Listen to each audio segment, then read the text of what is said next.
ಗುತ್ತಿಗೆದಾರನ ದಿವ್ಯ ನಿರ್ಲಕ್ಷ್ಯವೋ ಅಥವಾ ಸಂಬಂಧಪಟ್ಟ ಅಧಿಕಾರಿಗಳ ಇಚ್ಛಾಶಕ್ತಿ ಕೊರತೆಯೋ ರಾಯಬಾಗ ತಾಲೂಕಿನ ಜಮಖಂಡಿ ಮಿರಾಜ್ ರಾಜ್ಯ ಹೆದ್ದಾರಿ ಯಲ್ಪಾರಟ್ಟಿ ಬಂಗಲೆಯಿಂದ ಆರೋಗೇರಿ ಕ್ರಾಸ್ ಮಧ್ಯಭಾಗ ಸುಮಾರು 2 ಕಿಲೋಮೀಟರ್ ರಸ್ತೆ ಸಂಪೂರ್ಣ ಹದಗೆಟ್ಟು ವಾಹನ ಸವಾರರನ್ನು ಅಪಘಾತಕ್ಕೆ ಆಹ್ವಾನಿಸುತ್ತಿದೆ.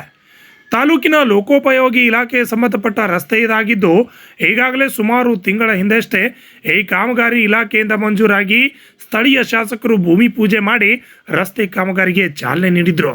ಗುತ್ತಿಗೆದಾರ ಮಾತ್ರ ಕಾಮಗಾರಿ ಕೈಗೊಳ್ಳದೆ ಮೊಂಡ ಧೋರಣೆ ತೋರುತ್ತಿದ್ದಾನೆ. ಏನೋ ಲೋಕೋಪಯೋಗಿ ಇಲಾಖೆ ಅಧಿಕಾರಿಗಳು ನೂರಾರು ಬಾರಿ ಈ ರಸ್ತೆ ಮೇಲೆ ಓಡಾಡುತ್ತಿದ್ರು, ನನಗೂ ಇದಕ್ಕೂ ಯಾವುದೇ ಸಂಬಂಧ ಇಲ್ಲ ಎಂದು ಹೋಗ್ತಾರೆ. ಈ ರಸ್ತೆ ಈ ಭಾಗದ ಜನರಿಗೆ ಕರ್ನಾಟಕ ಮಹಾರಾಷ್ಟ್ರ ಕೊಂಡಿಯಂತಿದೆ.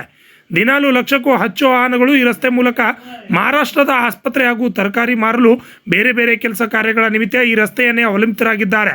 ಆದರೆ ಈಗ 1 ವರ್ಷದಿಂದ ರಸ್ತೆ ಸಂಪೂರ್ಣ ಹದಗೆಟ್ಟಿದ್ದು ರಸ್ತೆ ಮೇಲೆ ಬೃಹತ್ ಆಕಾರದ ಗುಂಡಿ ನಿರ್ಮಾಣಗೊಂಡು ವಾಹನ ಸವಾರರು ಕೈಯಲ್ಲಿ ಪ್ರಾಣ ಹಿಡಿದು ಓಡಾಡುವ ಪರಿಸ್ಥಿತಿ ನಿರ್ಮಾಣವಾಗಿದೆ ಅಂದರೆ ತಪ್ಪಾಗೋದಿಲ್ಲ.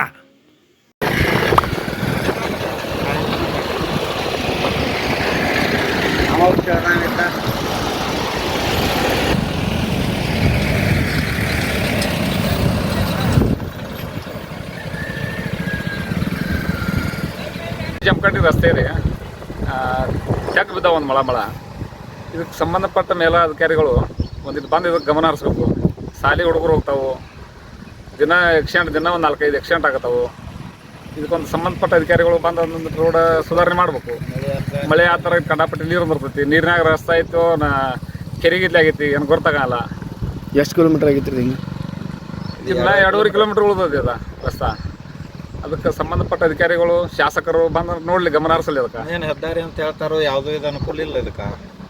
ಸಾಕಲ್ಲ, ಇದಕ್ಕೆ ದಿನ ಸಾವಿರಾರು ಜನ ಹೋಗ್ತಾರೋ. ಮಹಾರಾಷ್ಟ್ರ ಸಂಪರ್ಕ ಐತಿ, ಕರ್ನಾಟಕ ಮಹಾರಾಷ್ಟ್ರ.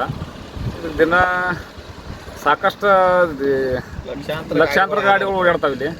ಇದಕ್ಕೆ ಸಂಬಂಧಪಟ್ಟ ಅಧಿಕಾರಿಗಳು ಬಂದು ನೋಡಿಲಿ. 2.5 ಕಿಲೋಮೀಟ್ರ್ ಏನೋ ಉಳಿದೈತಿ ಮಾಡಿಬಿಡ್ರಿ. ತಮ್ಮ ಹೆಸರು ರೀ? ಮಲ್ಲಪ್ಪ ಏನಪ್ಪ ರೀ.